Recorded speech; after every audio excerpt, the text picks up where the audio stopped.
All right, I'd like to call the meeting to order and note that all of council is present with the exception of Councillor Malante, who pays his respects.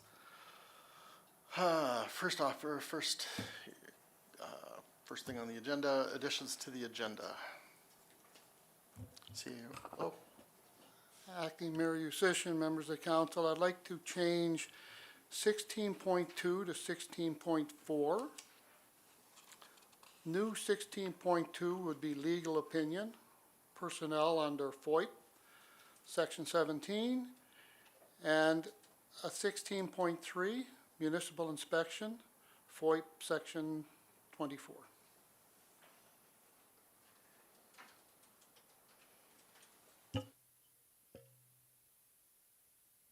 thank you. Anything else? Can I just ask a question?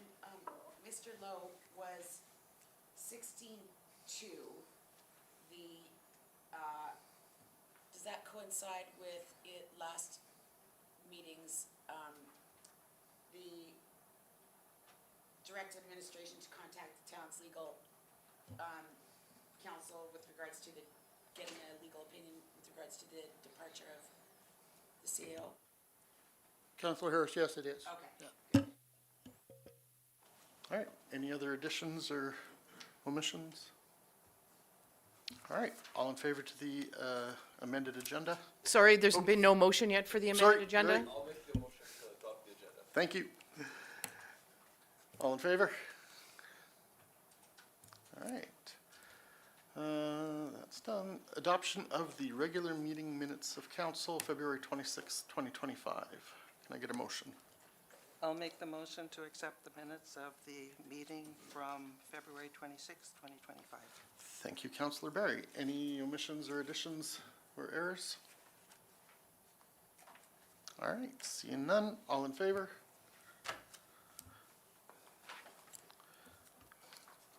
All right. Finance, 7.1, accounts paid as of March 7th. Could I get a motion on that? I'll move to approve the accounts, and then I'll have a question. Thanks. All right. Questions? May as well start with you, Councillor Sandal. On the receiver of the accounts, there's, at the very last, there's 3 checks for the receiver general. I know what 2 of them are for, but there's one there for $360.29, and I was just curious as why that would not be included in the general check that would be sent to the receiver general. Thanks. Good morning, Acting Mayor Usician and members of council. So that one has to be a separate check to Receiver General as it's garnishee payments. Thank you. Councillor Barry. On page 1, we have a check for $5,238 for restocking fees dash cottages. I would just like a little more clarification as to what that's about. Good morning, Acting Mayor Usician and members of council. So back in December, we had paid an invoice to EdgeCon for the valve that was purchased for the cottages. At that time, we had mentioned that we were going to reach out to them to see if we could resell that back to them, and we were able to do that. So that check, 20242938, that was just dated December 17th to EdgeCon in the amount of $19,100.33 was canceled on December 29th, and they reissued an invoice to us in that amount to restock that valve. So we sold the valve back to them, and they charged us a restocking fee. All right, thank you. Councillor Just Harris. further to that, so we paid $19,000 for a part, sold it back to EngCon, and they charged us $5,000 doing so? 25% of that?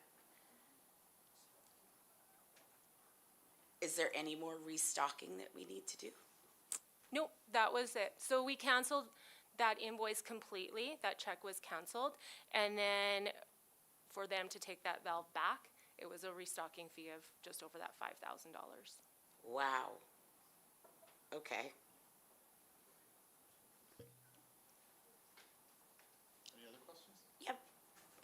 sure do. Actually, the restocking fee was one of mine. I just noticed, first of all, the Homeland Housing, amount was a lot. Do we normally, is that our normal requisition, the $35,000 first page about, I don't know, a third of the way down? Acting Mayor Musician, members of council, yes.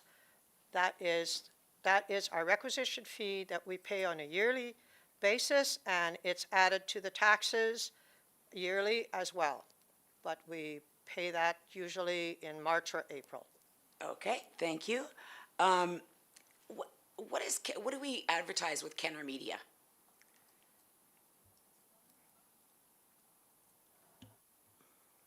Acting Mayor, Yushishin, members of council, through Kenner Media, we had a package, the contract with them, that's all the Mix 107 advertising that we do for the town. So that included advertising new development, advertising events, essentially anything we could put through that advertising. That contract did come up and we have not renewed it. So these will be coming the final payments with Kenner Media.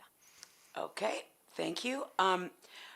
Next question, well, one question, three notations on the accounts payable. We paid Parkland Corporation, Peace Country Petroleum, and McEwen Fuels, all for bulk fuel purchases. Why are we using one? Why are we using three companies? So, Fast Gas is one of them, so we've used them for years. It's no longer Fast Gas, it is Parkland now. McEwen's is delivery of our bulk fuel that goes to Public Works, but Curtis was able to get a better cost on fuel through Peace Country.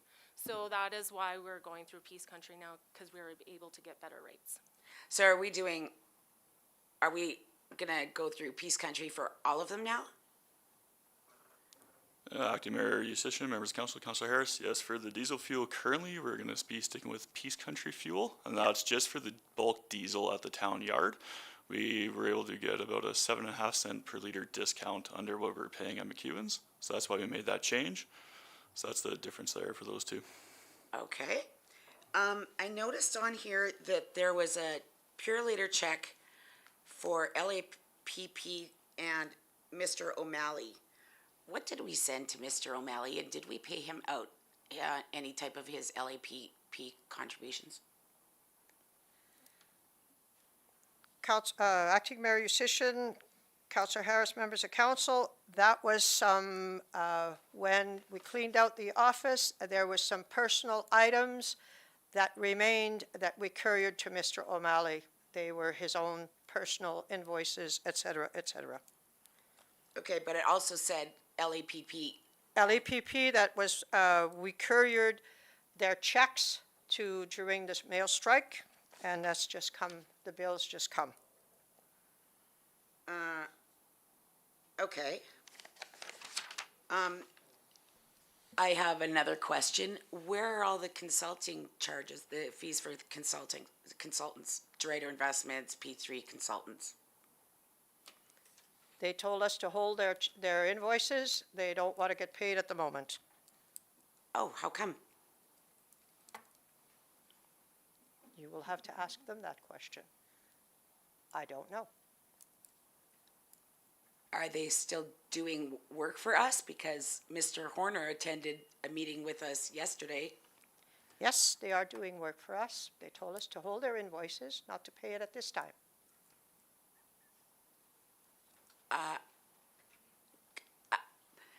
I think we're entitled to a little bit more of an explanation than that. Why are we, so they're doing work for free now? We've been paying some of them $10,000 a month for years. Acting Mayor Musician, members of council, Councilor Harris, we'll have to call them and ask them, and we'll get back to you next council meeting, because that's all I can say.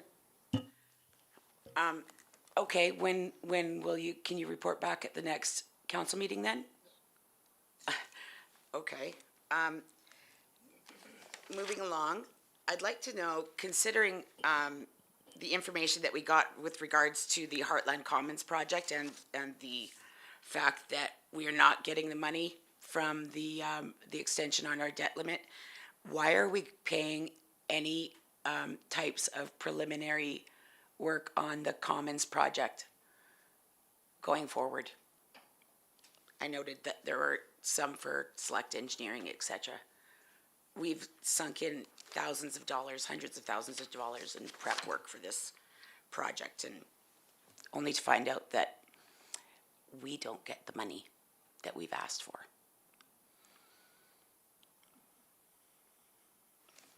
Would you like me to point it out?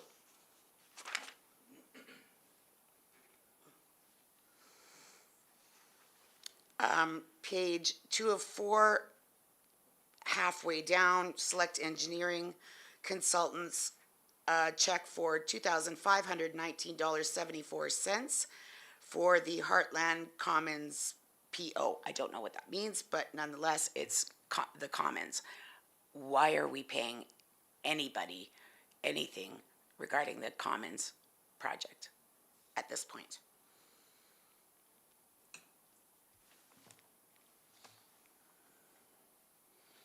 Good morning, Acting Mayor Yusish and members of council.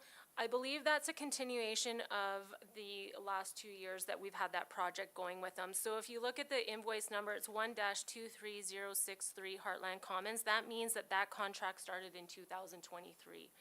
So I think it's just the finishing up of the Heartland Commons project. I can go back if a motion is put forward for more information on that invoice, but that is, that initial invoice started back in 2023. Is the town putting out any money for advertising for that project? Because I think that we pay for a lot of things that we probably shouldn't be paying. Do we pay advertising for the Heartland Commons, et cetera? Not that I am aware of. Okay. Page 1 of 4, just about, I don't know, 1, 2, 3, 8 from the bottom, Highline Electrical Constructors Limited, progress on Highway 28A and Heartland, I don't know, because it's cut off, but it's a check for $12,182. Good morning, Acting Mayor Yusish and members of council, Councillor Harris. That is for the last phase of the lighting that was at Highway 28 and Heartland Drive. Okay.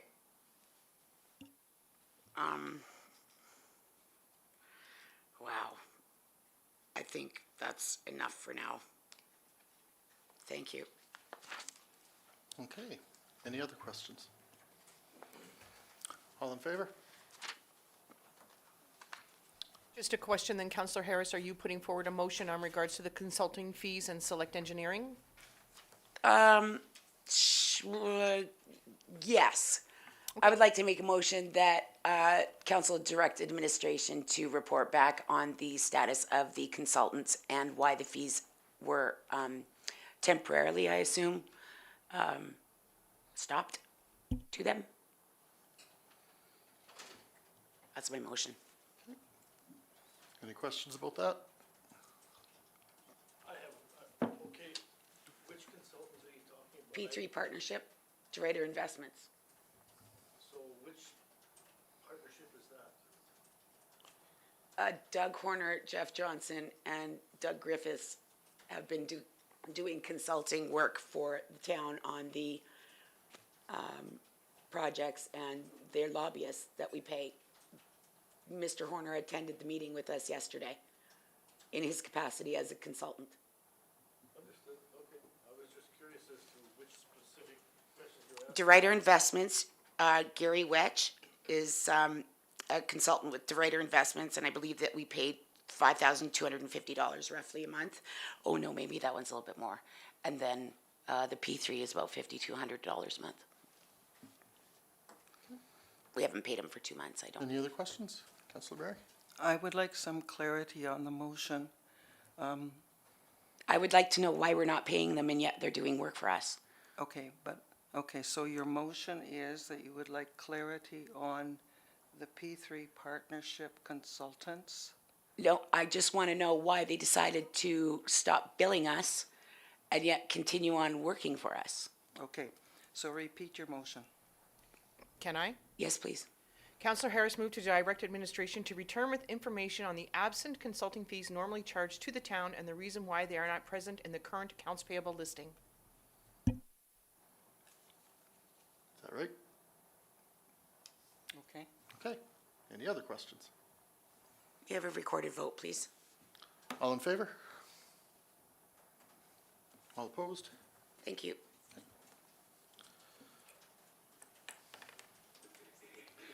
All right, 7.2, cash flow management statement.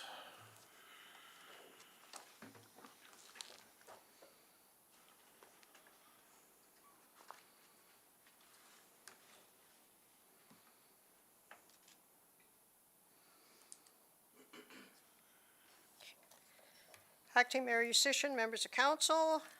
So from January the 1st to February 28, 25, general administration revenue, which includes bus licenses, lease revenues, tax certificates, $8,762.45. Council legislative expenses, $37,192.88. That's legal, trinus, and per diems.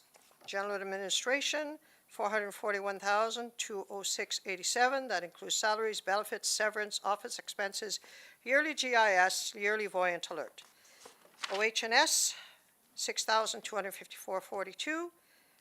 Revenue Police, $2,203. No expenses at this time for police. Usually what goes there is what we pay the province. Firefighting revenue, $49,321.49. Firefighting expenses, $51,622.27. Disaster service expense, $12,528.45. Bylaw enforcement revenues, $4,225. Bylaw enforcement expenses, $4,140.94. Common services revenues, $450. Common services expenses, $131,551.62. Road transport revenue, $34.55. Road transport expense, $20,628.53. That's road maintenance and streetlights. Water supply revenue, $95,214.42. Water supply expense, $79,492.23.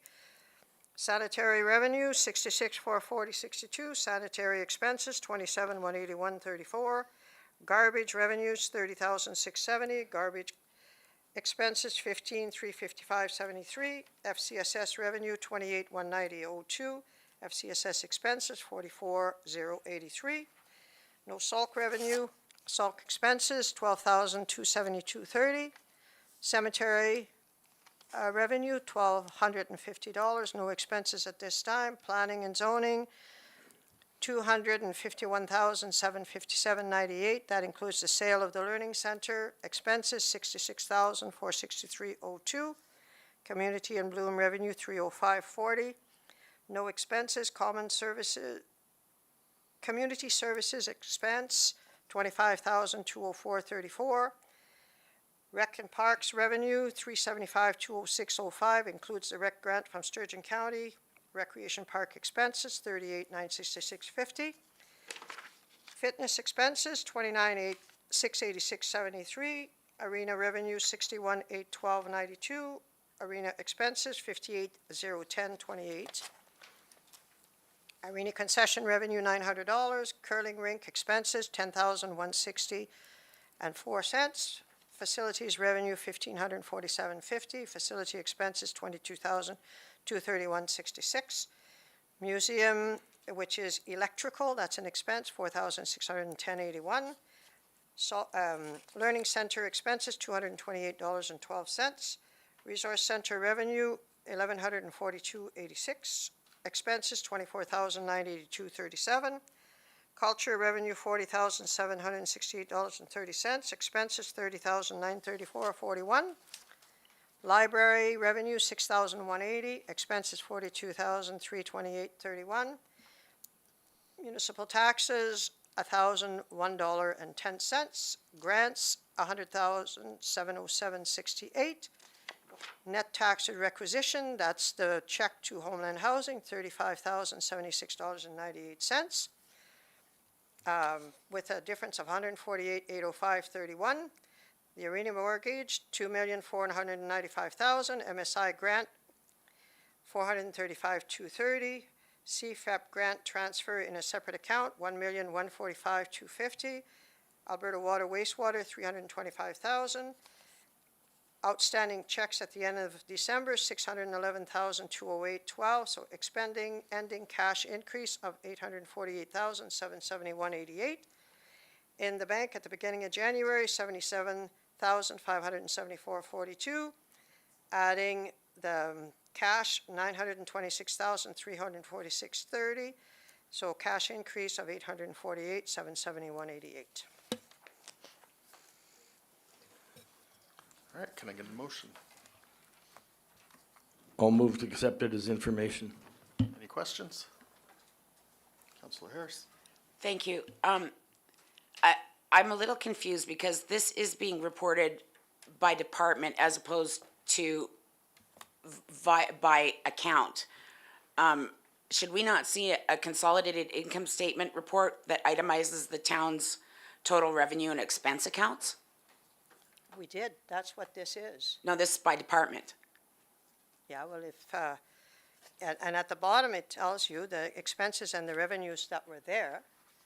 And, But this is being when- reported by department. when it was reported that, or it was requested back in January that this type of information be prepared for council, the request was that in order to allow staff the time to prepare a proper report, as you are requesting, that it be presented to council at the end of March.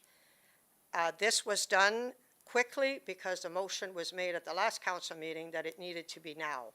Staff are very, very busy with preparation for the audit, preparation for the ministers' meeting yesterday, tax assessments going out. So it will be amended and enhanced as we go forward. But at the moment, this was what we could have the time to present you. So the accounts, the bank accounts are there. That was also another question that was asked. So we indicated what is in the bank accounts, and we did the best that we could with the time frame that we had and the workload that we have. We borrowed $2.5 million against the arena for operating expenses, correct? Yes? Why is that cash being counted as liquid cash? It's not, it's a debt. That we did not report on the debts, we reported on the cash. The cash was put into our account. So therefore, it is cash. But wouldn't that be disingenuous by reporting that the account has $800,000 in it when in fact it's borrowed money? When debentures are taken out for anything, it's cash in your account. Yes, you have a loan against it, that's a liability, but it's still cash in the account.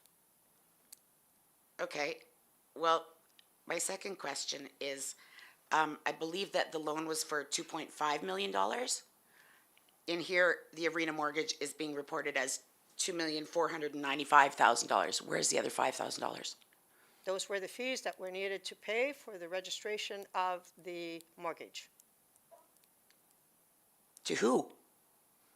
To the lawyers that registered the mortgage against the property. Where's the legal fees charges then? They were taken off the loan.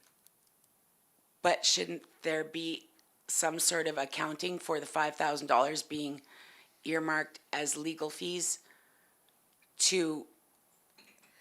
Well, you may have to ask the credit union how they prepare their documents, because that's what they put in our account, was the $2,495,000, and they retained the $5,000 to pay for their lawyer to register the mortgage, and that's how mortgages are always registered.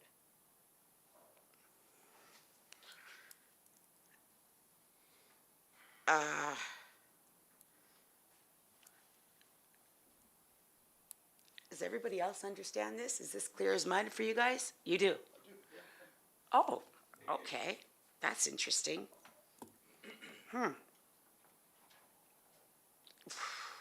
I'll pass this on to the community and maybe they'll have other questions.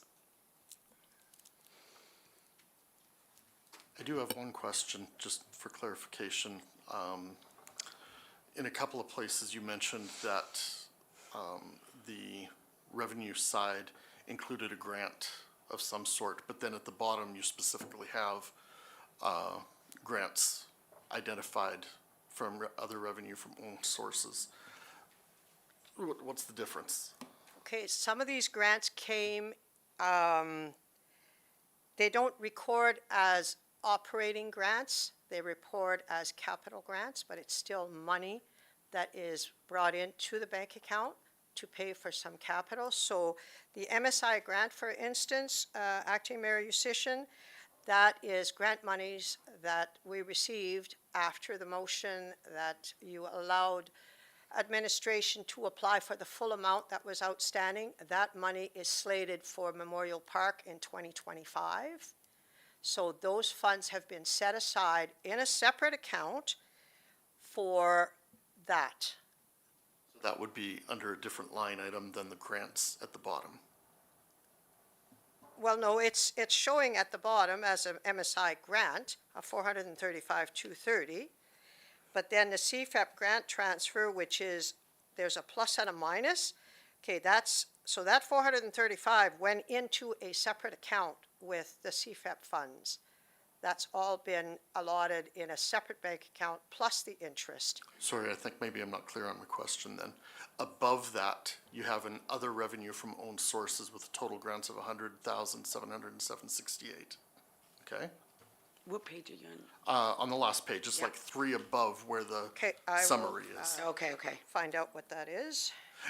And the only reason I'm asking is because that says total grants, but in a line item above that, and I apologize, I don't know if I remember which one, but there was a line item above that where you said this would include Okay. this grant.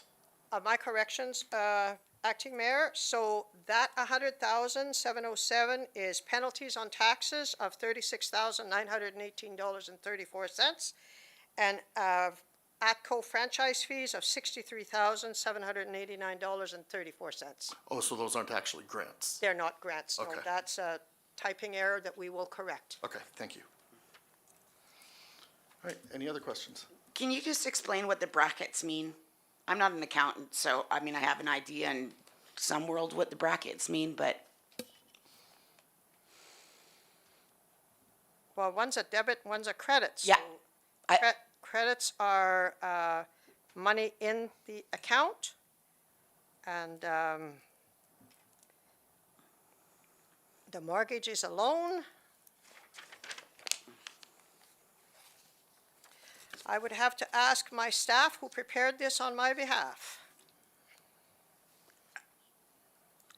okay, so just so that I'm clear, when there is a bracket around a number, that means it's in the negative? It's a revenue.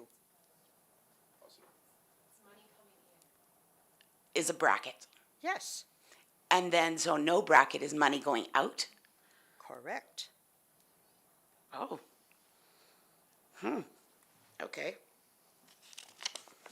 Above and that's how it is reported on all the other items, all the other pages. As I indicated, if you look at page 1, general admin revenue, it was brackets around it. Council legislative expenses, there was no brackets. General admin expenses, there are no brackets. OH&S expenses, there are no brackets, and so on and so forth.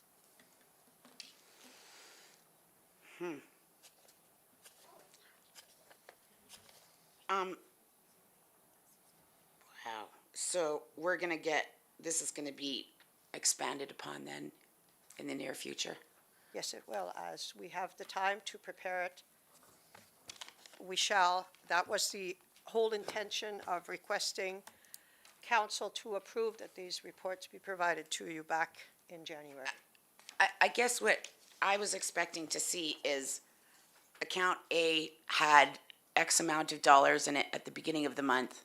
Here's all the things that were deducted from that account for whatever purpose, and this was the balance at the end of the month. Money in, money out. Is that not going to be provided to us? We will provide you with a cash flow statement. Yes, we will provide you, but it's not going to be an itemized statement of how much we paid for power and how much we paid for gas. You would have a book. Because we have, our list of accounts is multiple, like 29 pages or so. How many accounts do we have? We have a lot. I don't know how many accounts we have. So I'm just unfamiliar with the process. I don't work in administration. So any employee who is in the finance department with the town can't just pull up our line of credit and print off a statement of incoming and outgoing? No.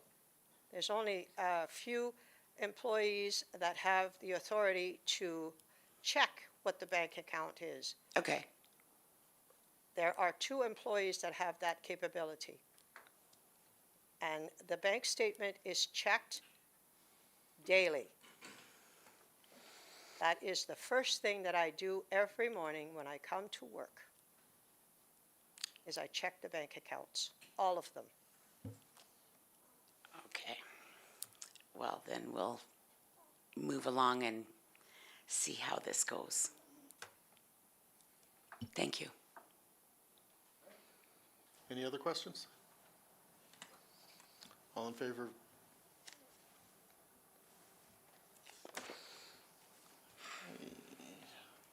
Moves us to 9.1, employee non-disclosure agreement.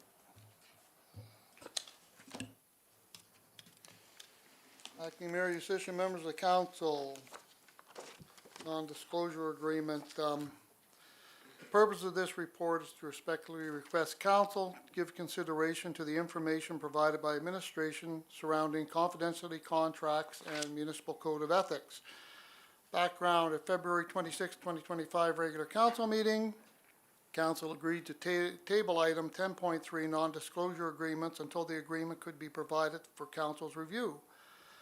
The town of Gibbons does not require employees to sign a non-disclosure agreement. However, effective 2017, employees and council members are required to sign municipal code of ethics and a confidentiality agreement. Attached are both agreements for council's review. Options available. The option for consideration by council include the following: that council advise administration how it would like to proceed. Recommendation for action: administration would like to respectfully request council consider the following recommendation. 1, the council advise administration how it would like to proceed. Can I have a motion? Councillor Harris? I would like to make the motion that council direct administration to immediately rescind the Town of Gibbons confidentiality contract for all employees.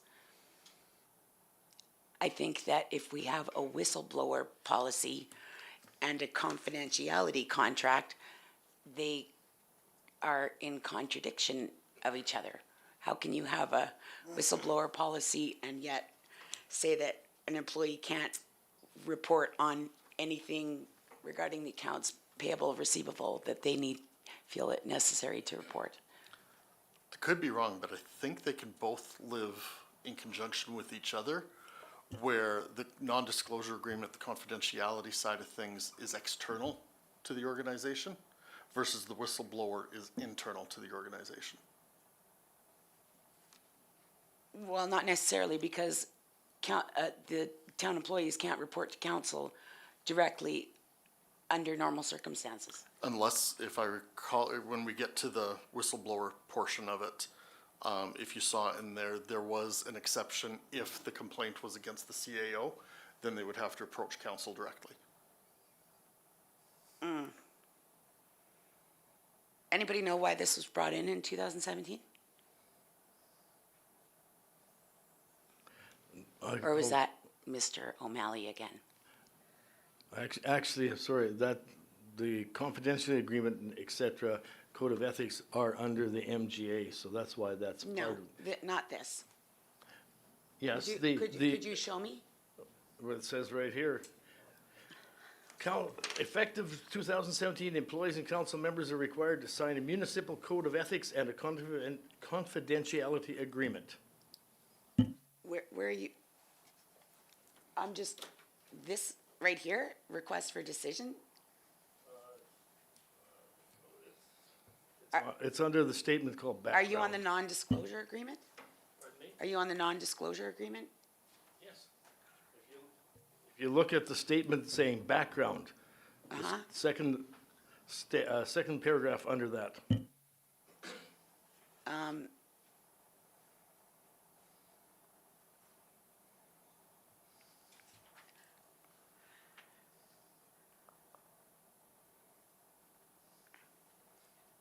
And where does it, I'm just trying to see where you read that it's under the, it's required under the MGA.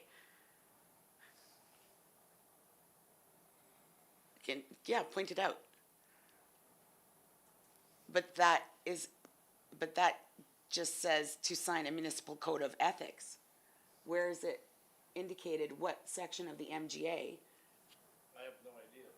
I just go by what the information we have here. You could perhaps ask the, Because this, I'm just trying to clarify, you're saying that this is a requirement under the MGA. As it reads right now, it says the town of Gibbons does not require employees to sign a non-disclosure agreement. However, effective in 2017, employees and council members are required to sign an municipal code of ethics and confidentiality agreement. Attached are both agreements for council's review. That is a decision made by the town's administration. It's not indicating that it is required under the MGA. Unless I'm missing something, point it out, please. Dale. Sorry, Monique. Acting Mayor Yusishin, members of council, the confidentiality agreement, what it does is, and we as staff, as well as council, have an obligation to protect information on our residents and council decisions that are made in closed sessions.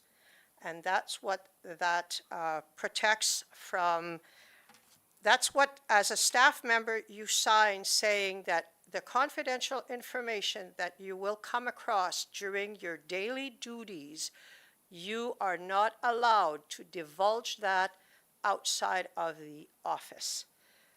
A whistleblower policy, on the other hand, protects the staff that come across things that are maybe not proper. It protects their jobs for doing and reporting to council stuff that they may feel council should be aware of. So they're two separate animals. Oh, okay, so just so that I'm clear, this is not a requirement under the MGA. This is a decision and a policy devised by the administration of the town.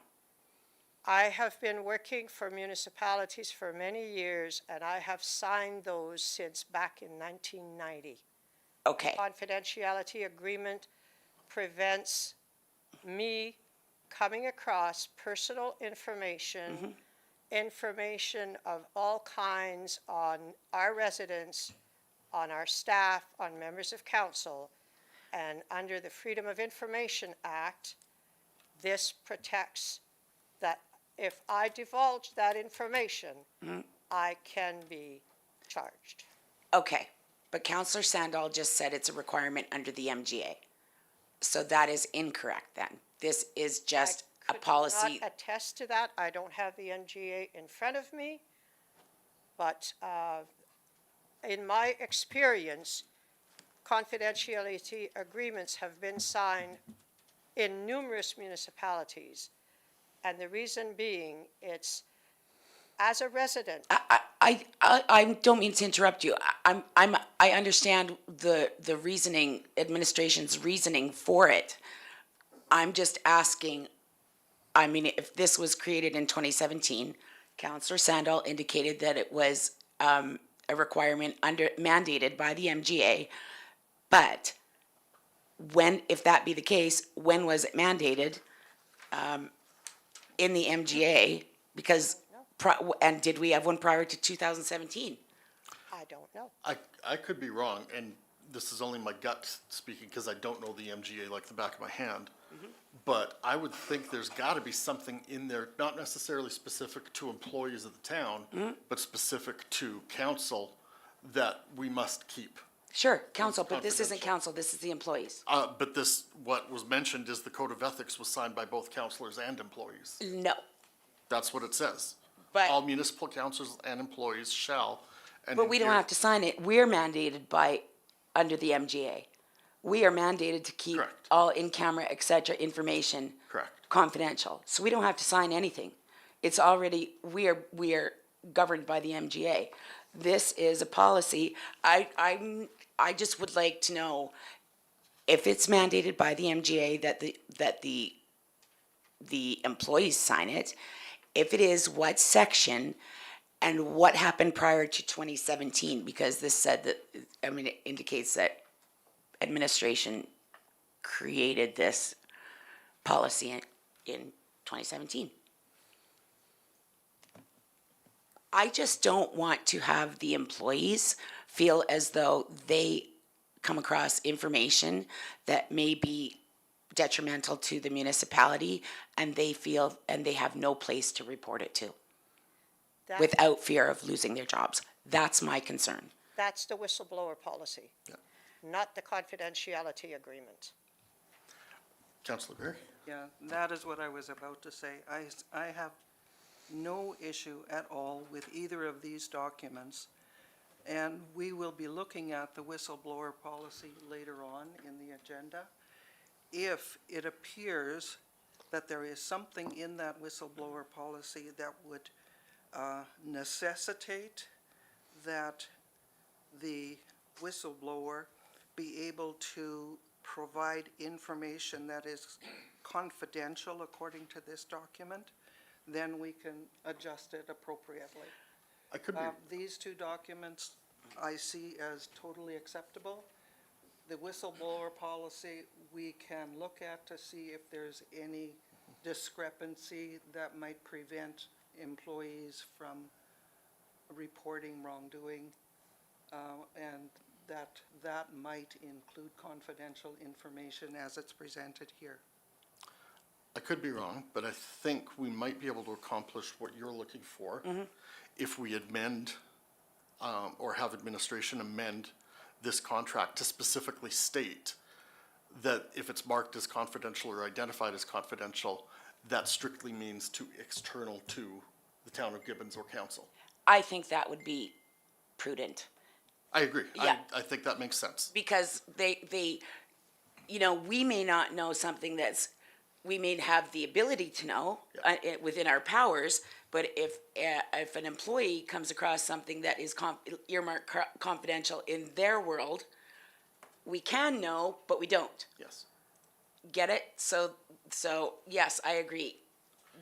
There should be amendment. So could we, I'll tell you what, I will rescind my motion, Ms. Pinot. And then, perhaps, direct administration to adjust this to include a statement similar to, what we've just What we been just talking talked about? about? Is that, yes. Need to clarify that, because I don't think I followed Okay, that. Not a okay. problem. So, you go ahead, Dale. okay, so I think what we're looking for is for administration to adjust what they've provided us today, but to include a statement somewhere that basically identifies, if it's identified as confidential, that is confidential to external individuals, so not town administration employees or council. Town administration and council would be allowed to know that information. I think in the last sentence, it says, if I am found guilty of providing confidential information to the public. I think it should be noted It's just expanded. with the that. exception of, like council, I don't know. Can Do you I see make a what I'm saying? suggestion? Yeah. Please. Can we please maybe table this until after you review the whistleblower Yes. policy? And then I can adjust the confidentiality. Okay. You guys can make a motion to adjust the confidentiality agreement to include that it does not operate outside of the whistleblower policy. Do you want to switch them around, or do you want to, You just can table it for the moment, and we can pick it up after the Okay. whistleblower policy. done? I rescind my motion then originally. Do we need to vote on the table? Yes, you do need to Okay. vote on I'll that. make a motion to table this until we discuss the whistleblower policy, please. All right, all in favor? Come back to that. 9.2, Heartland Commons fencing verbal report. Acting Mayor, your assistant members of council, so I finally teed up with Miles Davis from Davis Construction. And a lot of the fencing issues and the costs, now we're looking at an invoice that we have not received, and he's looking at Park Pacific now. We sent them an invoice and we're in conversation with them now. I'm waiting for an answer. We have not received that yet, if I'm not, no. He's supposed to get back to either Monique or Tara as soon as, Stewart from Park Pacific was just getting back from the States, so we're waiting for an answer from him. Okay, can I have a motion? For information? Motion. Questions? Just, the motion has not been made? No, I made. Councilor Kozak did. Questions? All right, all in favor? Oh, no, wait, hang on. Sorry, I thought I was waiting for Lorraine. I thought Lorraine had a question. Questions? I do, yeah. Okay. Okay, so can somebody just clarify for me, verify that the Commons is the Landrex land and this station is Tim Hortons, right? Councilor Harris, what it is I'll do it by stores, independent grocer. And all the stores in that area, the Tim Hortons, all of that is I'll call that the Commons or the station, and the Commons, Landrix owns the road right now and all the land around that. So it's not firm of what it's Commons or station, and Yeah. everybody gets it confused in what you call it. So the 4.5 acres is station, the rest of it is Commons. That's the way I would put Right. it, yep. Okay, so you're reporting, doing a verbal report on the Heartland Commons fencing, when in fact, don't we need the Heartland Station fencing? That's a typo or a misconception on Commons and Station. So, Okay, I think that should be reflected somewhere then, because we're actually asking about the fencing or the sound attenuation wall for the station, right? I'll make the adjustment in the minutes to reflect Heartland Station. Okay, and was this not, we were gonna figure out how much in total it was gonna cost, because the last council meeting, it was reported that that was $168,000. Right. $168,000 for the fence alone. For, We have a breakdown, that's what, yeah, Curtis has a breakdown for the fence for the station. okay, Wants to go ahead? Yeah, Acting Mayor Yusish, members of council, Councilor Harris. So the breakdown on the fencing costs are as follows. So for the phase 1, phase 2 cost, the material cost totaled in at $131,112.79. For the installation, that was incurred by the developer. There was a portion of the fence that extended past the Heartland Station property to go to the edge of the residential property to the west, which the town was born of $3,222.45. So the total project cost was $134,335.24. And back going through emails, the town was agreed to pay on the material costs and the installation portion for the Heartland Station fence a total of $80,000. So the developer paid $51,112.79. The total cost to the town for the sound attenuation fence was $83,222.45. okay, but, thank you. Last meeting, though, the question was, what was the $168,000 check for that attenuation wall? And why are we paying it? And shouldn't the developer be incurring some of that cost. One was for the log blocks, so that was for the land, and then the other 80,000 was for. Yeah, so on that there, the part of that portion was for the lock block wall. That wasn't part of the sound attenuation fence. That was a site preparation deficiency on the land there for the development. So that was part of that cost, and the other cost was the 80,000 for the sound attenuation fence.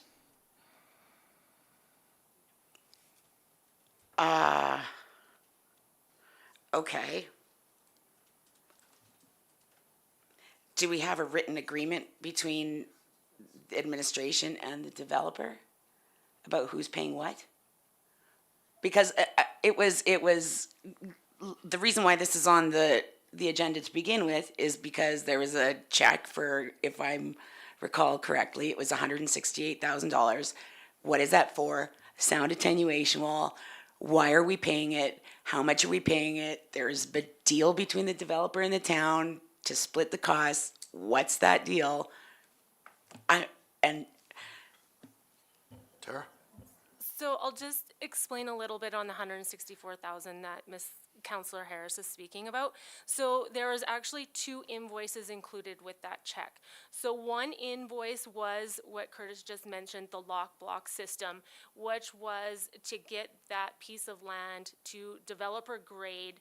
That was an agreement, I believe, between, for the site preparation. So that's what that cost was. The other cost was the 80,000, which was our piece to pay for the fencing. So initially, we paid for the materials of that fence. Okay. We then have invoiced Park Pacific, the contractor, for the materials of that fence. That's what Mr. Lowe is speaking about on, we're waiting to get that money and to speak to Stuart with Park Pacific on those invoices. The other costs were incurred, I guess, by Davis Development Heartland Station to cover the costs of the installation. So part of our cost as a town was $80,000 for that fence. And yet Park Pacific owes us money still? Is that, I'm correct with that? Yes, that's what we're in discussion with now. But we don't know how much yet. It should be about 80,000. We're just checking on that now. Sorry, I'm gonna correct that. So, there's 2 invoices that went out to Park Pacific. One was for, I don't know the exact amounts, for 46,000, and the other one was approximately for 78,000. So that is the cost of supply just for the fence. That's just the material costs. So that's the invoice that is out to Park Pacific currently for the cost of the supply. So can I just make sure I'm clear on this? There's, 110,000 roughly between those two, 115? 120. In and yeah, around that. Yep. Last meeting, we saw a check for 160 some. The difference between that is what we would have paid for the commons portion of the fence, not the station portion of the fence. So take commons out of it completely. The fence is only on the station side. Only in between the residents and the Tim Hortons and that little strip mall where the cannabis store is and the daycare and that's the fence we're talking about. So that's on the station side. So the town initially paid for the cost of the materials for the fence. We have invoiced the contractor for the cost of the materials of the fence. There was an email agreement that has been found for $80,000 that the town would help cover the cost of the install of the project, which is $80,000. So that's the cost of the project to us, plus what Curtis had mentioned, $3,222.45, which extends past the station to cover the remainder of the little bit of residents there. So in total, the town cost is $83,222.45. Okay. That wall doesn't go all the way from Tim Hortons west. And from, Covers the 4.5, I don't know how many. does it? feet. Somebody who lives back there, Mr. Barak, does that wall go from the Tim Hortons all the way behind the daycare and et cetera? It does. It does. I just haven't seen that portion the town pays for it in the contract anywhere. I've asked for it, I just haven't seen it. Apparently an email acts as a contract. But that sound attenuation wall goes from, Yes. okay. Oh, okay, well. Holy cow, thank you. Okay. Okay. Any other questions? All in favor? All right, policing priorities, 10.1.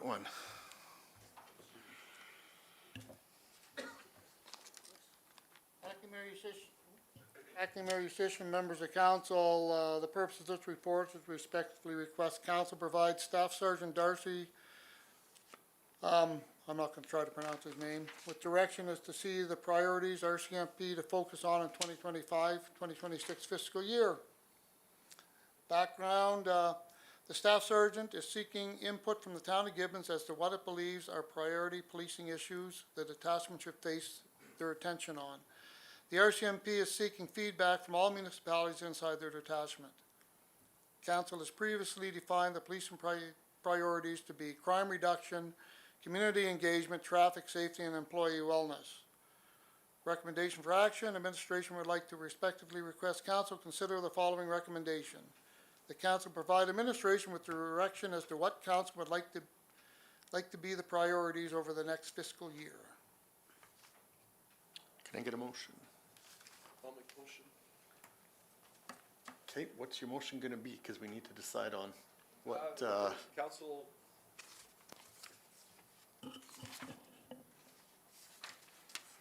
That council would prioritize crime reduction, community engagement, traffic safety, and employee wellness.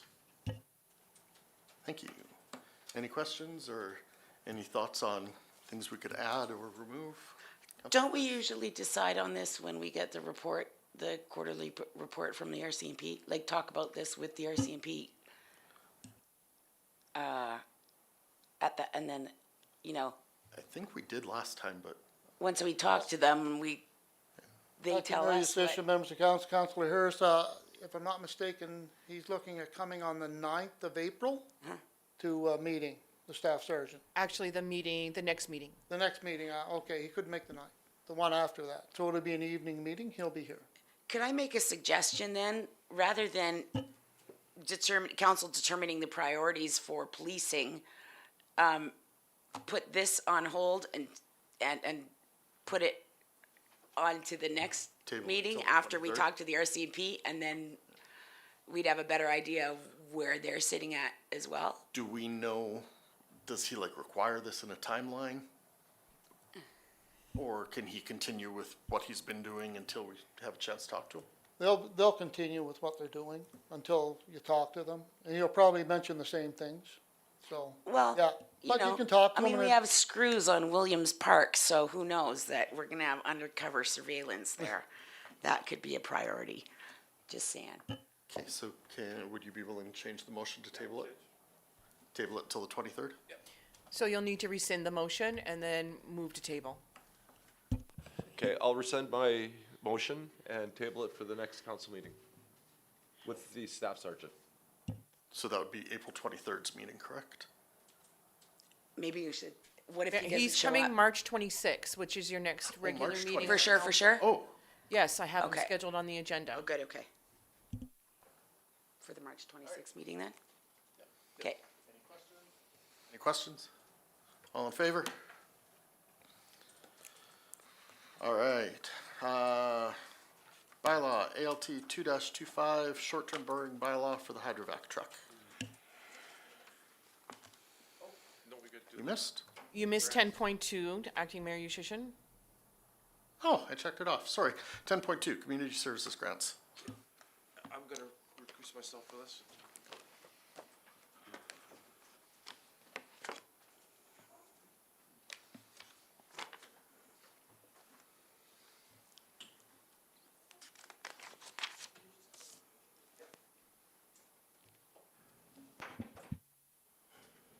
Okay, I'll make a motion that we approve the following community services grants applications for a total of $2,450.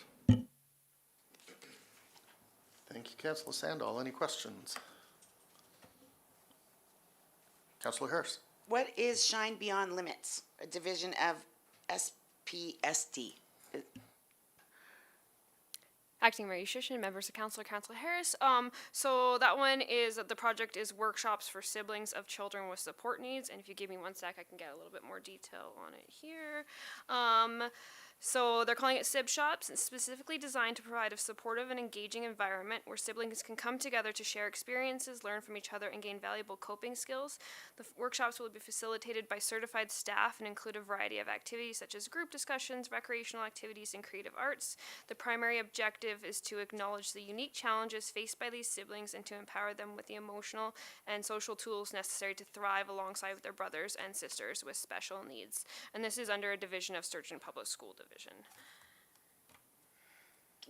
Are they a nonprofit then, or how can we give a grant to the Sturgeon School Division?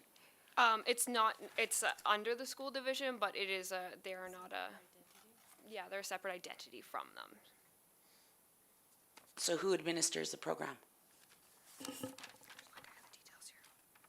Oops, give me 1 sec, sorry, I'm just Okay. doing it again. That's just a new one. We've never had that one before.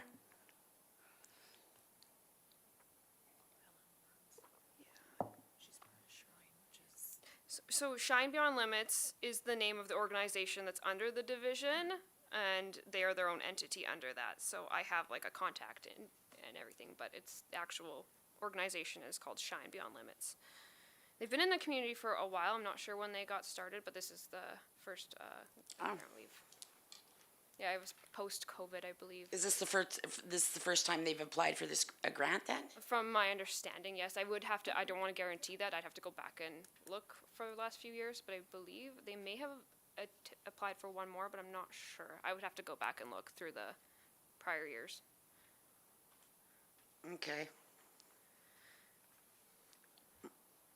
How many community groups applied for our grants this year? We got 9 applications this year, and any that didn't get approved through this intake, we still have a second intake, and they automatically get put into that intake as well. Quite often we'll prioritize a group that meets all the criteria that didn't get funding in the last year, just as for fairness purposes. Okay. As well. Yeah, All right, thank you. welcome. All right, any other questions? All in favor? Okay, can we get Councillor Willis back?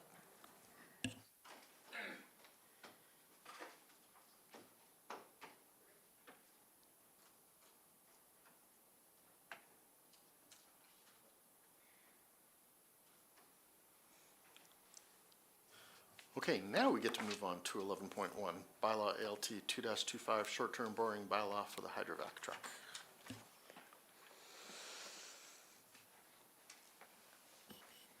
Acting Mayor Yushchishin, members of council, the purpose of this report is to respectfully request that council approve bylaw 2-25, short-term bylaw hydrovac truck. In November of 2023, the town leased a hydrovac truck from Summit Truck Equipment for 12 months at the rate of $11,500 plus GST of $575, totaling $12,075 a month.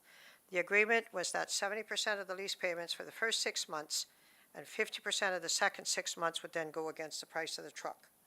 The price of the truck was $387,500 with the rental credits acquired of $84,180, leaving the amount of $303,320 outstanding.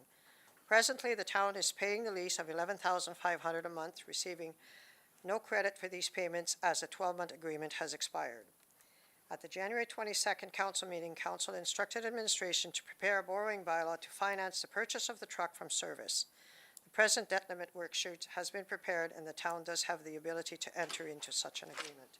On the 26th of February, council directed administration to investigate the cost of hiring vac truck services from an outside source. The quotes are attached for council's review. On average, the town picks up 4 loads a day. Based on the quotes provided, the cost of using the vac truck is as follows. Renee's Vacuum the cost per load is $260. The cost per load on weekends is $520. So the monthly cost based on 2 days a week, 4 loads a day, no stat or weekend included, would be $8,320 a month. Most monthly cost based on 3 days a week, 4 loads per day, $12,480. Camtrack, cost per load, $352.50.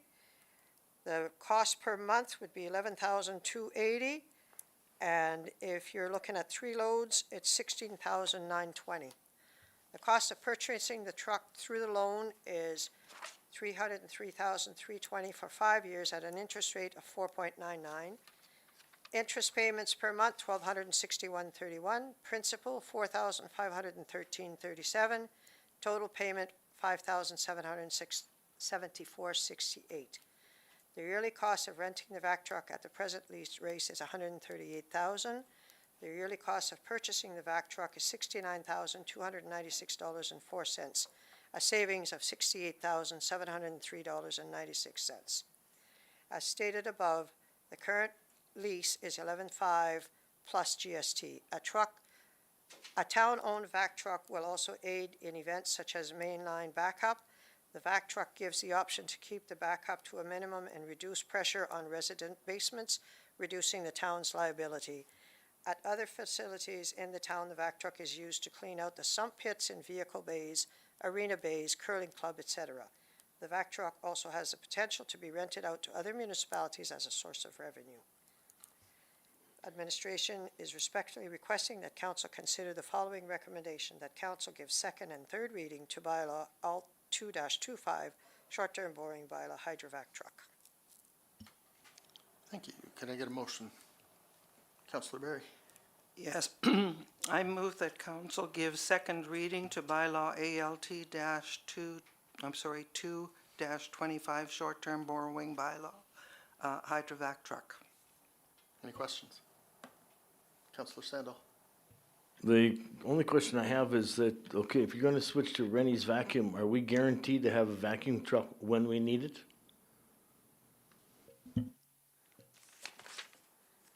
Acting Mayor Yusish, members of council, Councillor Sandell, Rennie's and or Camtrack have been very reliable for us when we have backups of any sort. Like 24 hours a day, we just call them and they're here. Okay, thanks. Councillor Harris. Thank you. Last meeting, we had discussed how much the developer was going to contribute to these payments. I did go back into the recordings of the previous meetings, and Mr. O'Malley said very clearly that there was going to be substantial, as a matter of fact, if I'm not mistaken, it was the entire cost was going to be offloaded to the developer. Acting Mayor Yusish, members of council, under the Municipal Government Act, the town is required to provide services to the property line. And in the case of this development, there is no sewer line, therefore a tank was installed to provide the services on a temporary basis. So the Davis development is charged for sewer services the same thing that every resident and business in this community pays. I can't attest to what was previously provided, but it is also part of the agreement for sale that these services would be provided to the property line as is required under the Municipal Government Act. So the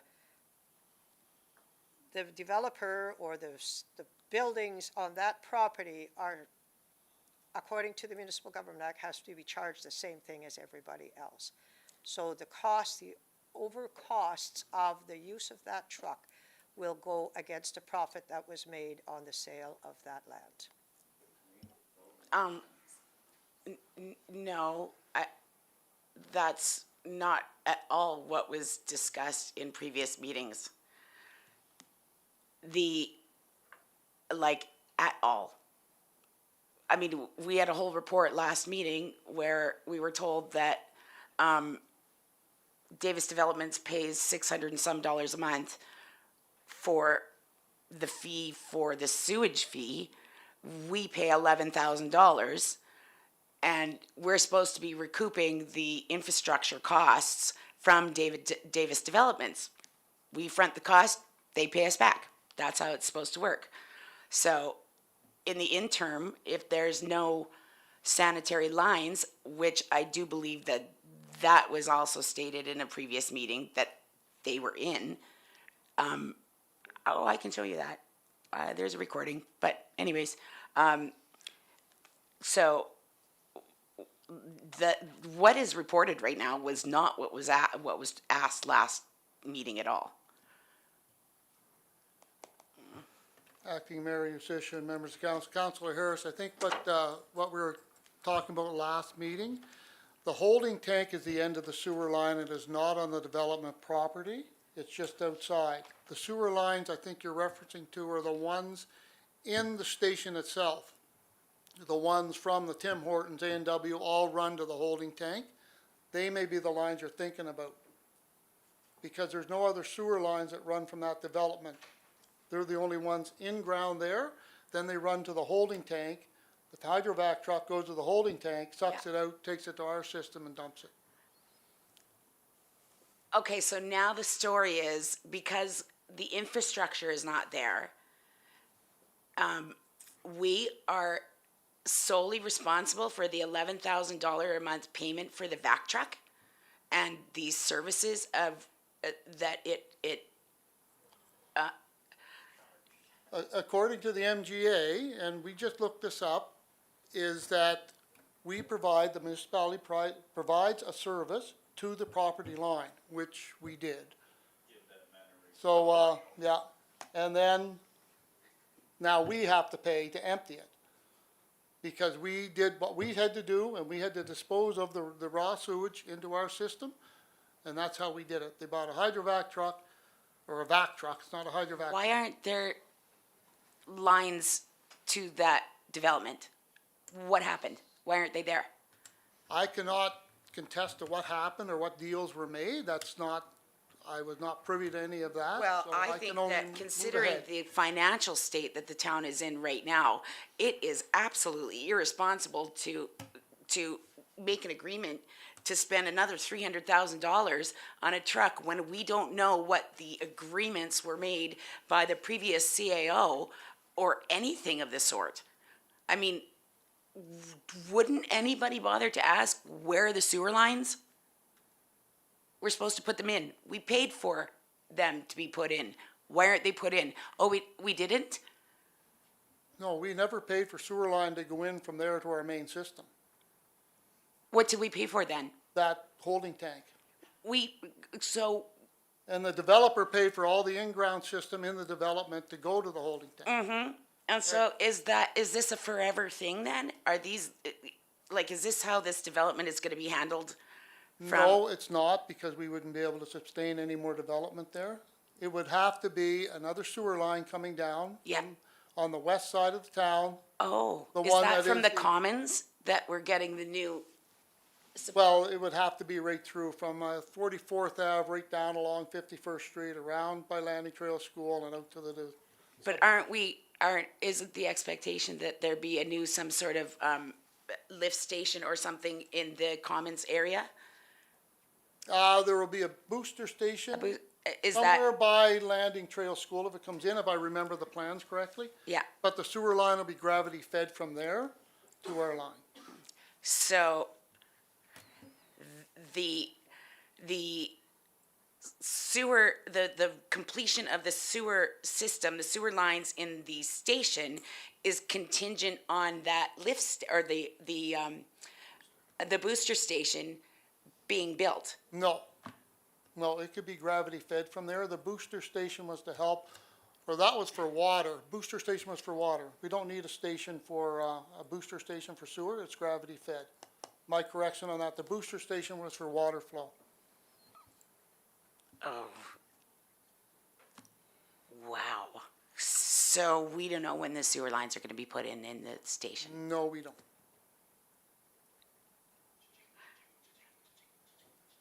Wow. and is anybody looking into this, these agreements that Mr. O'Malley and Mr. Davis made without our knowledge?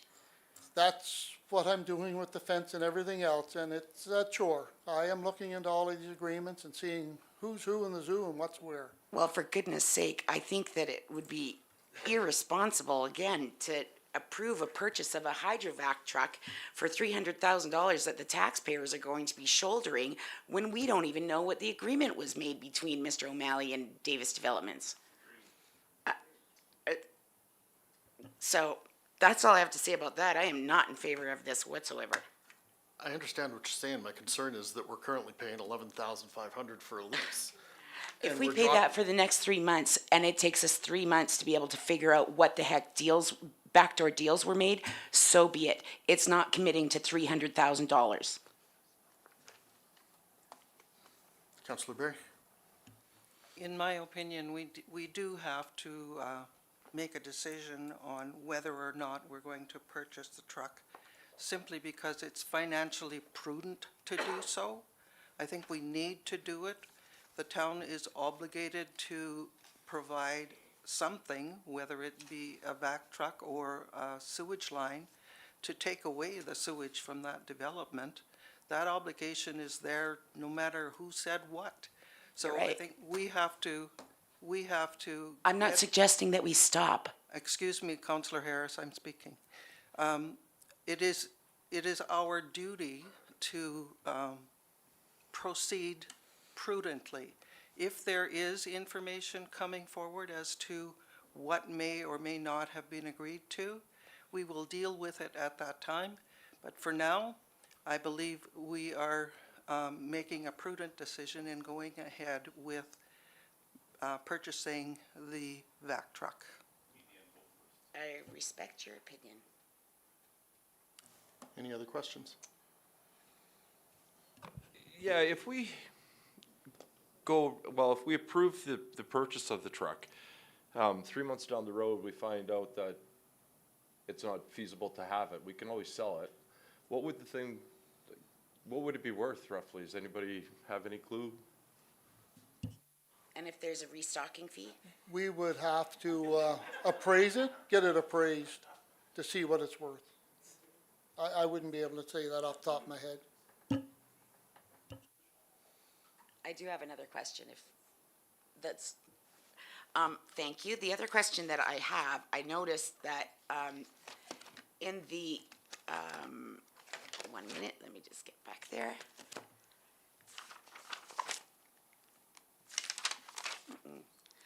On, for the short-term borrowing bylaw, this page, I don't know what you call it, Ms. Jeffries or whomever, that one here? Can somebody explain why in the application, it notes that our debt at the end of December was $7 million at the end of December instead of quoting our current debt? As of, like, to date, this is saying that our debt as of the end of December was $7,200,000. To the mayor, we have a motion on the floor about the vac truck. This is the vac truck. It's the vac truck information. I know, but we're voting on the second reading. No, yes, and we're asking questions about the borrowing bylaw. After the Camtrack quote.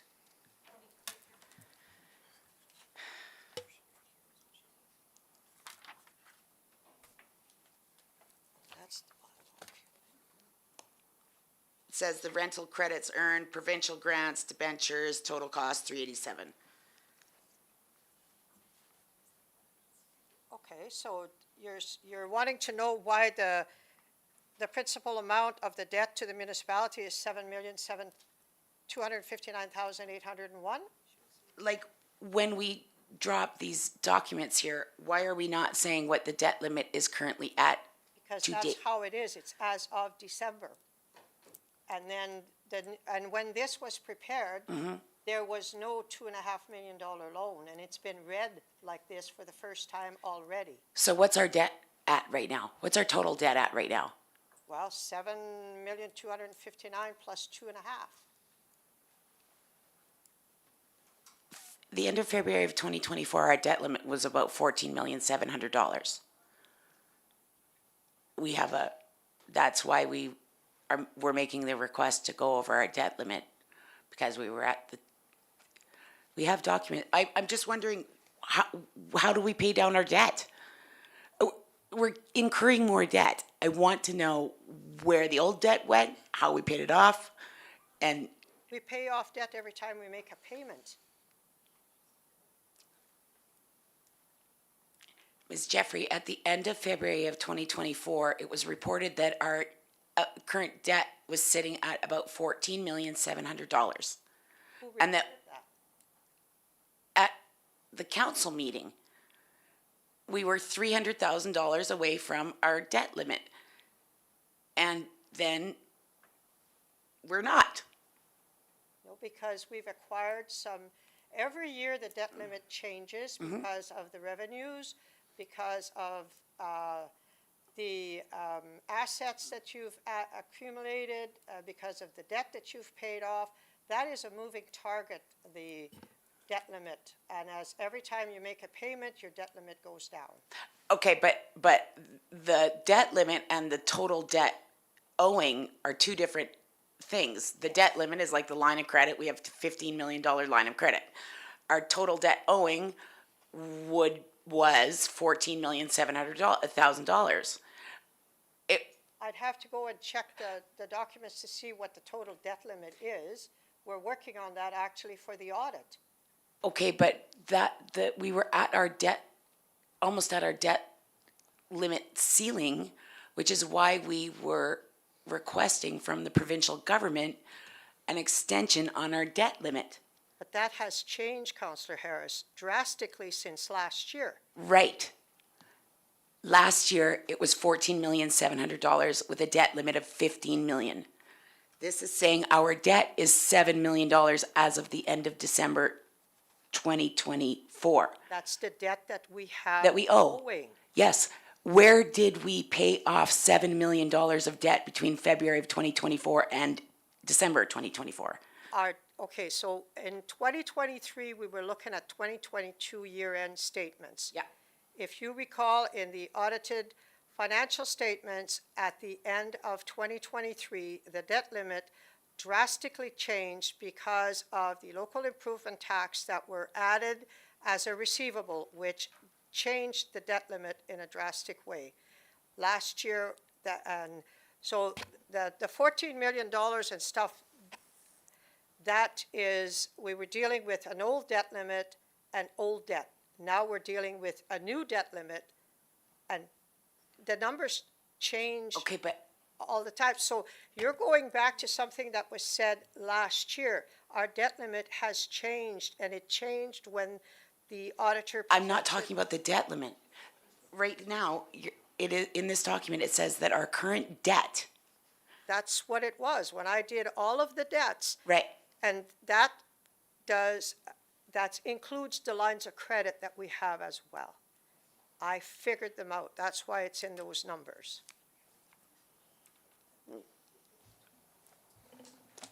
Councillor Berry?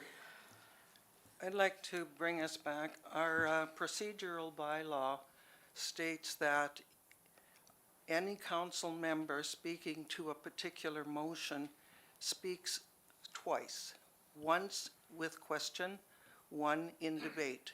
I think Councillor Harris has far exceeded that, and I think we should go ahead with a vote on this motion. Councillor Berry, I'd like to remind you of what the information we learned at the meeting yesterday with Municipal Affairs that indicated that we are not approved to go over our debt limit and that we did not know about that. I think our financial health is significant. Acting Mayor Dale, could you respond to my recommendation? Yep. Go ahead. All right. Let's vote. I'd like a recorded vote, please. So one more time, we're doing second reading on the bylaw. Is that correct? Okay. All in favor?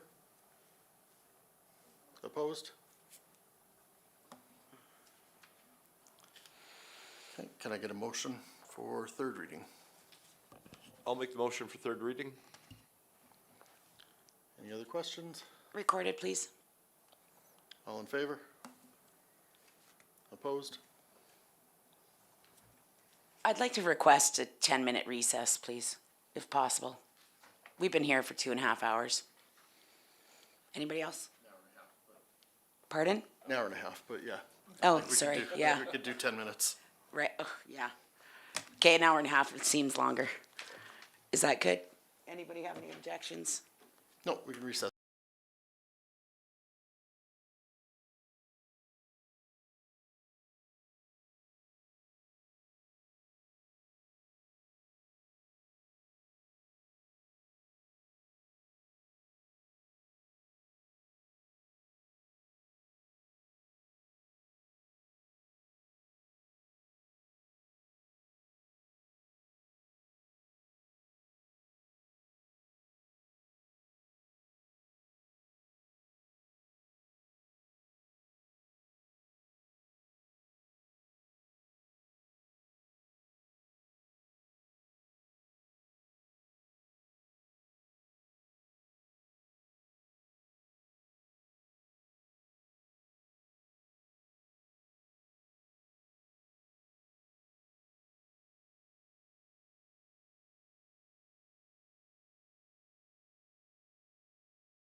to order. And would also like to remind council, our meeting yesterday, all of us that attended it, it was considered a closed session meeting, so we need to make sure, Yeah, I understand, but I know exactly what you're gonna say. but it was a closed session meeting. Well, the So, information about our request to go over our debt limit was not. all right. Bylaw ALT 3-25, short-term borrowing bylaw, 2.8 million.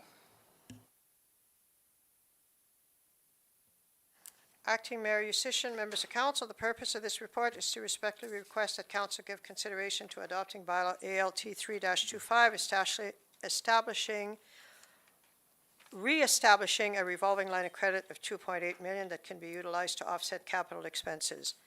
Administration is proposing that the town establish a revolving line of credit, which we have had for quite a few years, to cover off possible shortfalls where incoming cash flows do or may not meet short-term spending needs. In most cases, rather than liquidating investments, it makes better financial sense to merely undertake a short-term borrowing by way of an authorized revolving line of credit.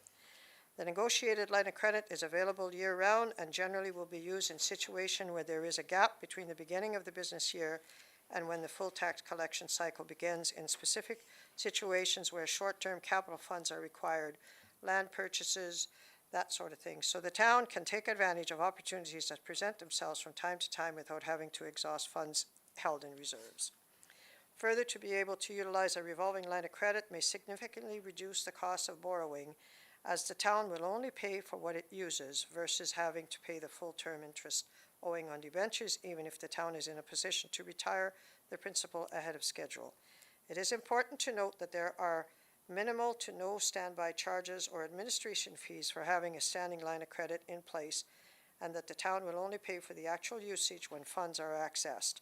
Although it is not anticipated that the revolving line of credit will be utilized frequently, it is prudent to have our borrowing bylaw in place in order to protect our investments and to help the town to control our interest costs on short-term projects wherever possible.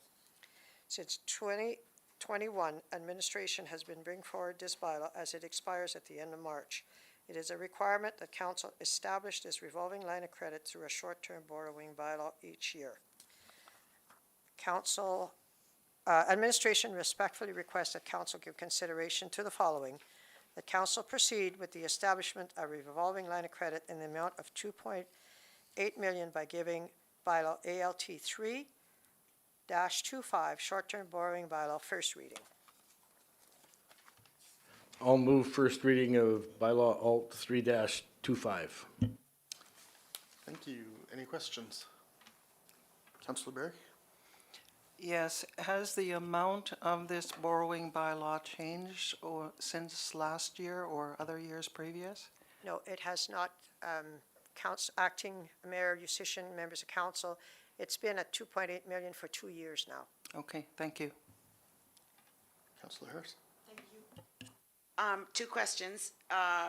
First one, what is the bylaw that is set to expire? What's the number of the bylaw that's set to expire? Because we do this every year, we have to make a new bylaw. Harris, I'd have to find that information out. Okay, because normally it says bylaw XXX is set to expire, and this is, Normally, what we do is we replace bylaw, the previous bylaw would be rescinded. Yep. But because the bylaw expires, there is no bylaw to rescind. At the end of March, that bylaw just expires, and that's the end of that bylaw. but I'm just asking which bylaw number was I it understand. last year? Yeah, I'd have to look that information up. Okay, my second question is, can we reduce the amount from $2.8 million down to $1 million? At the present moment, Acting Mayor Yusish, members of council, you have $18,000 available on that bylaw. It is borrowed pretty well to the max. Okay, but we can still, if you're over your credit card limit, you can still call the bank and say, decrease my limit from $5,000 to $25,000. You can't use it, or $5,000 to $2,500, and you can't use it until you're under $2,500. That's not how this works. If you reduce the limit, that's it. You got to pay it back immediately. Councillor Harris, just to answer your question, the bylaw last year, ALT 8-24.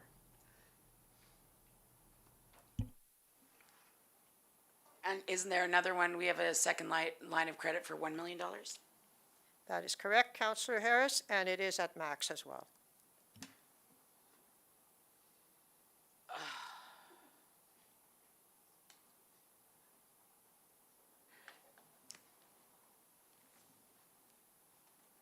Any other questions? Okay, all in favor? I'd like a recorded vote, please. Opposed?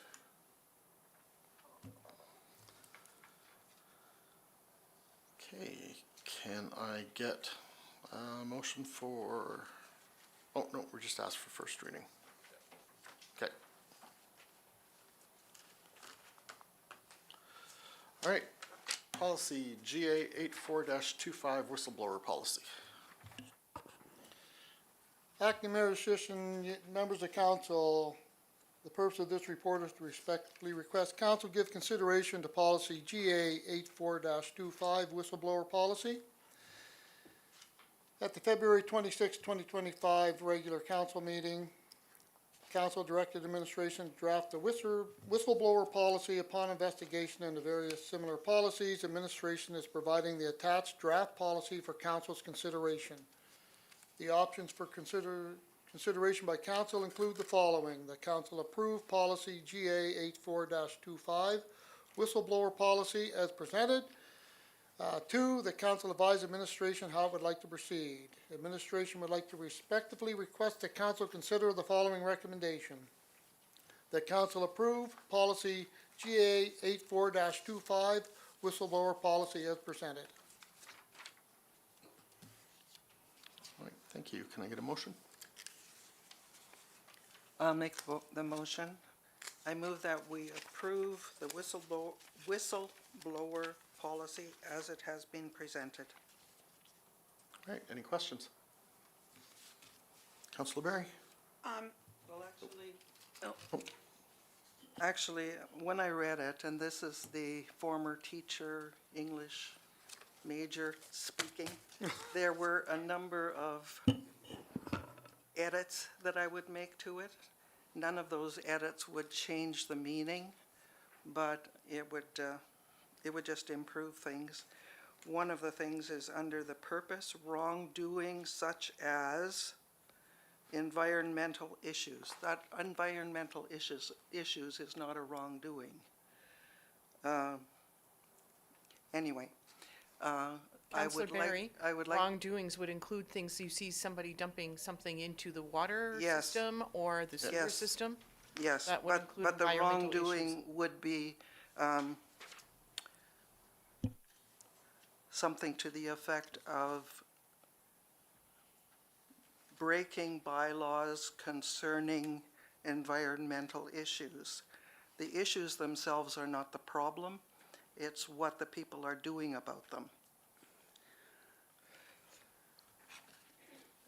And I would like, since we have tabled those other 2 documents regarding confidentiality, I would like us to take the opportunity now to look at this and see if there's anything in this policy that would contradict or require a change in the other 2 that we have tabled.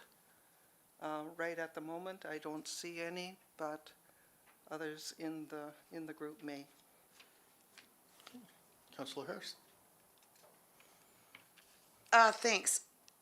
Unless I missed it in here, where does it specify who people can make the complaint to, what the process is? I saw that. Because it should bypass the CAO. It should be the employee directly to council. Where are we? Under There section we go. 3, 3.1, yeah. Employees have responsibility to report any wrongdoing of which they have knowledge to their supervisor and the CAO. Unless it is about the CAO, then it's reported to council. Yeah, that's the part that I have an issue with. any allegations of any whistleblowing, anything should not go to anybody in administration.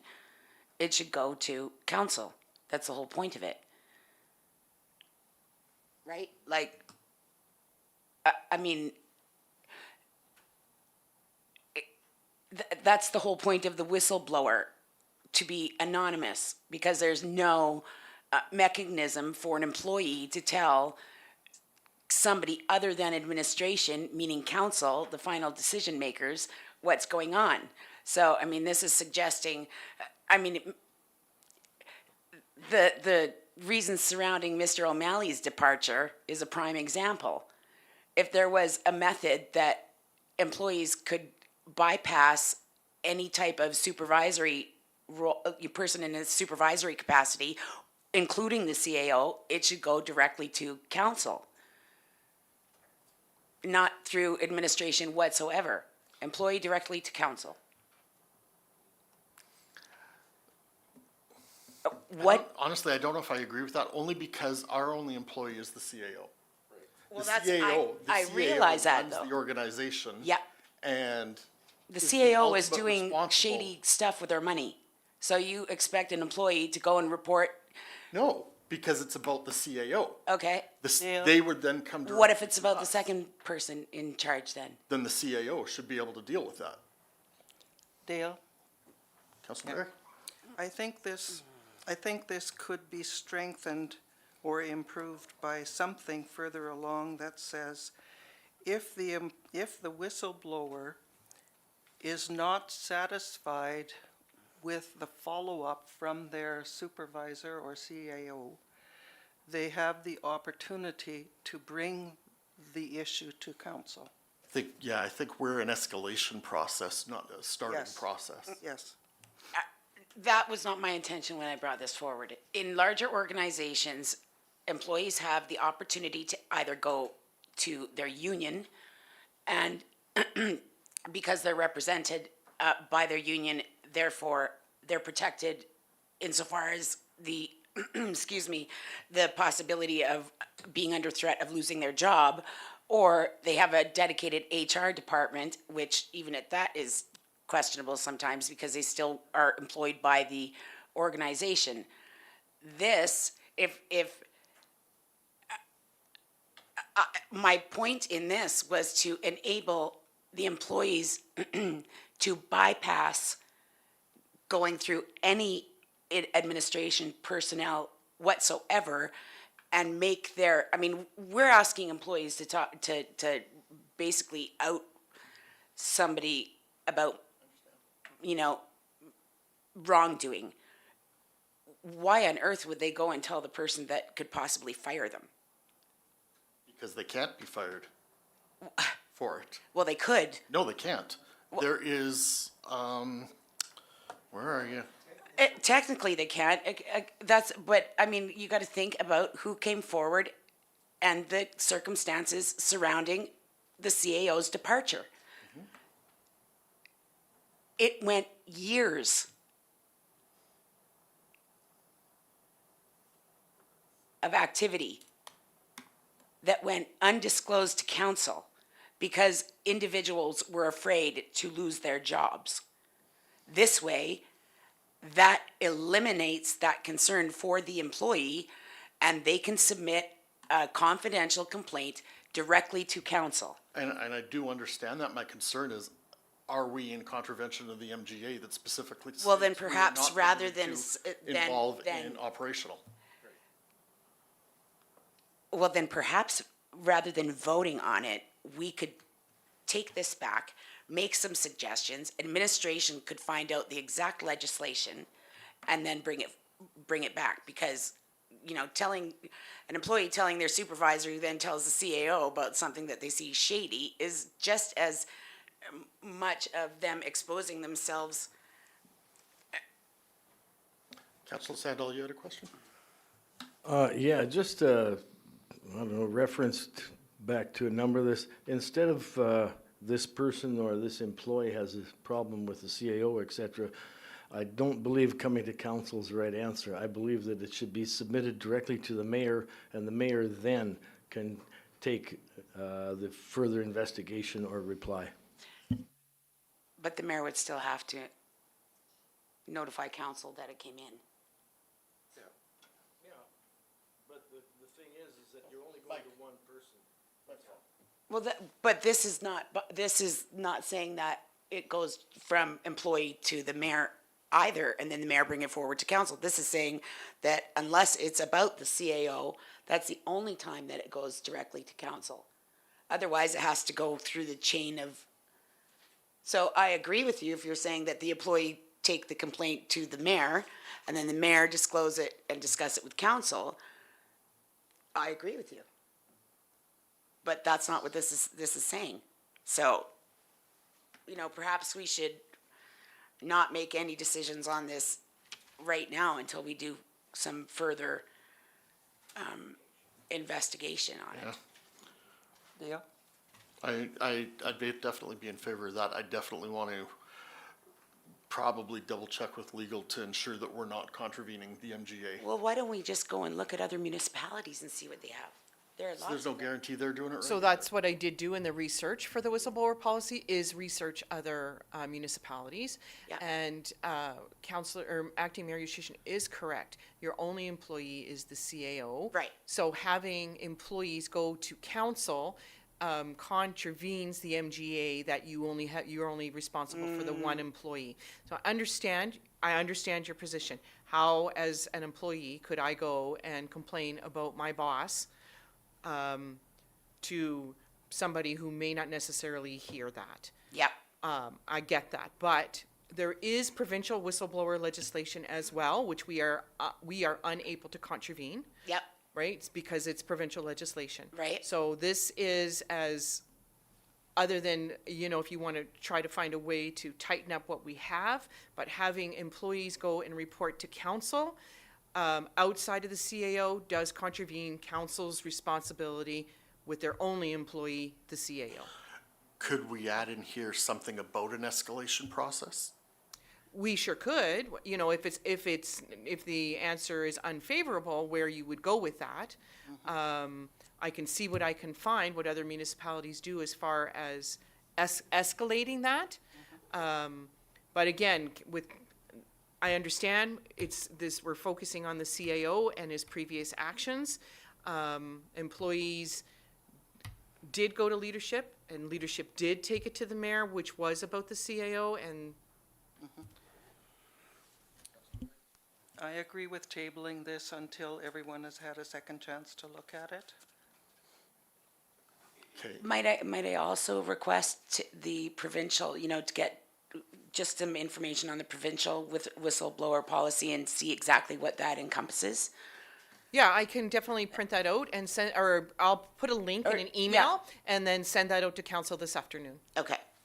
So there is a motion. so, Motion on the floor, that's correct. So Councillor May- Barry, you would need to rescind your motion I'd like and then to move to rescind- table it. Yes, I would like to rescind my motion, and I move to table it Well- to our next meeting. do we need to provide you through motion our suggestions, or can we just email you suggestions as we're going through it? Yeah, there's no motion required to unless you're actually physically changing or the verbiage of the policy. If you have suggestions, just forward me the suggestions. Okay. Thank you. All right, so we've got a motion on the floor to table this to our next meeting. All in favor? Recorded, please. All right, I think everybody's, just in case, all opposed? Okay.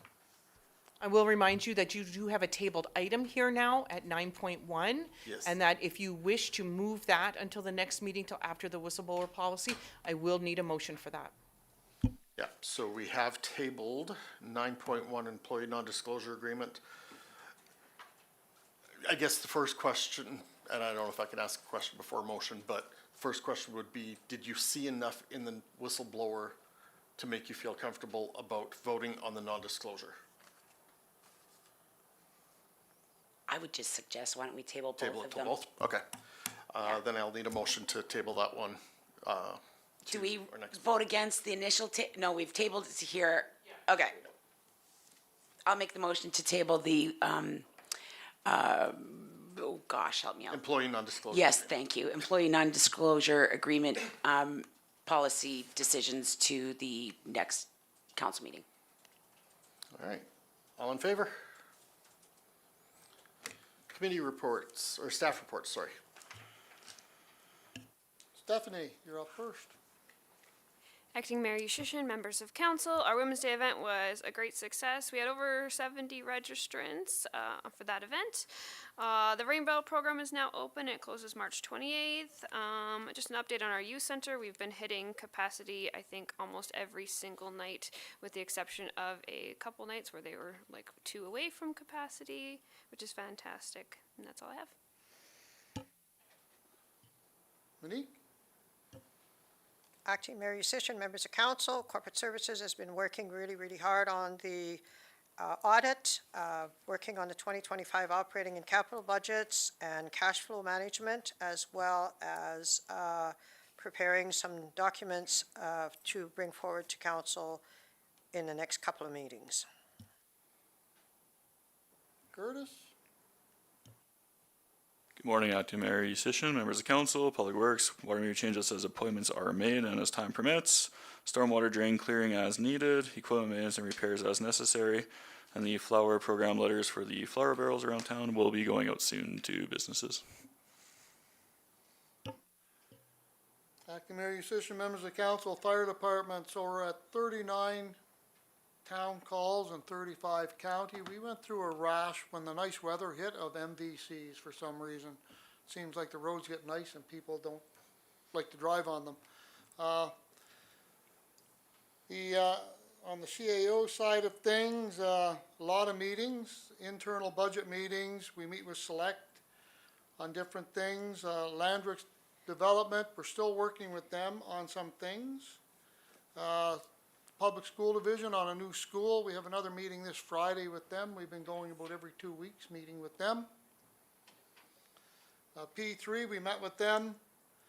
Leadership, we meet probably about once a week as required.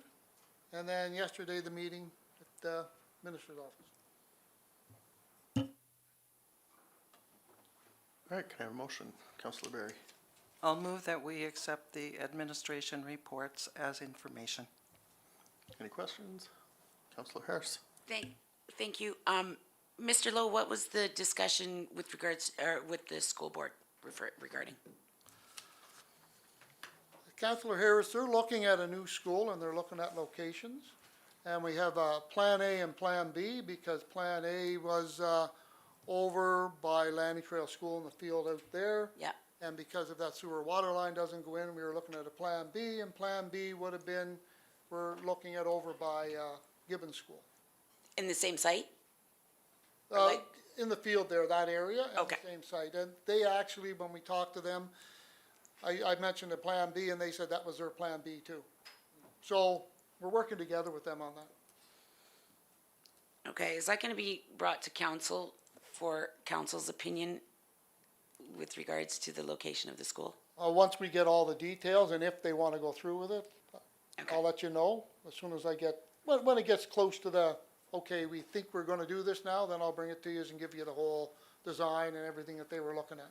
Okay, because it's my understanding that it's not the school division that makes the ultimate final decision, it's Alberta Education. Right, and that goes through them, and they're in conjunction with us. So we all talk together. Okay, thank you. Any other questions? All in favor? All right, committee reports. Councillor Sandal, let's start with you. Okay, February 28th, I had a town hall meeting with Rick McIver. March 6th, public meeting at the Cultural Center here in town concerning small nuclear reactors. That's up, thanks. Okay, February 27th, Edmonton Global Shareholders Meeting.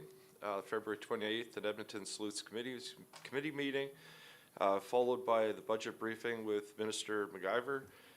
March 5th was Morinville Chamber event, and March 6th was Capital Power Nuclear construction at the GCC, and March 11th, a meeting with the Minister. Councillor Harris. March 11th, meeting with the Minister of Municipal Affairs regarding the request for municipal inspection. Thank you. Councillor Berry. February 27th, I attended the Homeland Housing Board meeting. February 28th, I attended the Northern Lights Library System Board meeting. On March the 6th, I attended the SMR open house. SMR being small modular reactors or small nuclear reactors. I found that very interesting. And on March 11th, I was in the meeting with Minister McIver. Thank you. For myself, February 28th, I attended both the Alberta Council webinar on the provincial budget as well as the telephone meeting with Minister McIver on the budget. On March 6th, I also attended the Small Modular Reactor Open House, and as Councillor Berry said, found it very interesting, learning some information about that.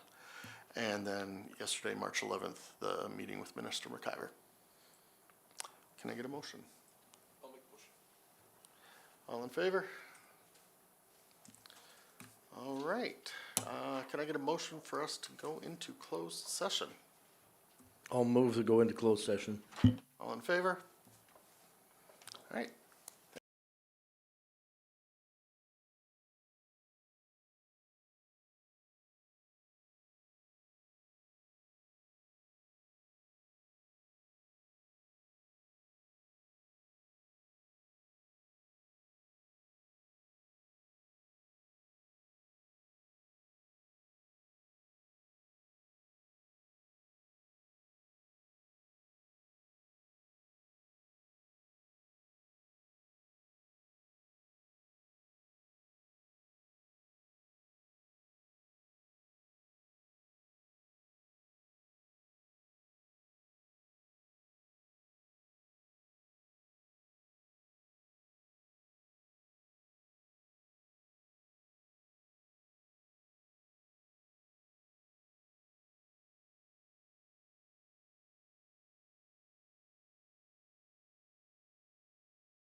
All right, coming out of closed session, can I get a motion for, 16.1? I'll move 16.1 be moved to the next. Nope, No. no, this one's for info. Oh, sorry, pardon me, I got the wrong one. Okay, I'll move it to accept it for information. All right, any questions? All in favor? All right, can I get a motion for 16.2? I'll move that 16.2 be tabled to a special meeting that will be held on Thursday. Yes. Is that correct? Can we just March say- 12th at 3:30 PM. Can we say 16.2, 16.3, and 16.4 all in one motion? No, you have to deal with each item on the agenda individually. Okay, So 16. okay, so 16.2, we got the motion, all in favor? Motion for 16.3, I'll make a motion for 16.3 to table it to March 12th at 3:30. all in favor? And 16.4. Okay, I'll move 16.4 to be tabled to March 12th. The date is March the 13th, not March 12th. And today's the 12th. Yes. Is it really? It is. All right, motion made, all in favor? And we're adjourned. Tomorrow, 3:30. Made the motion for 16.4?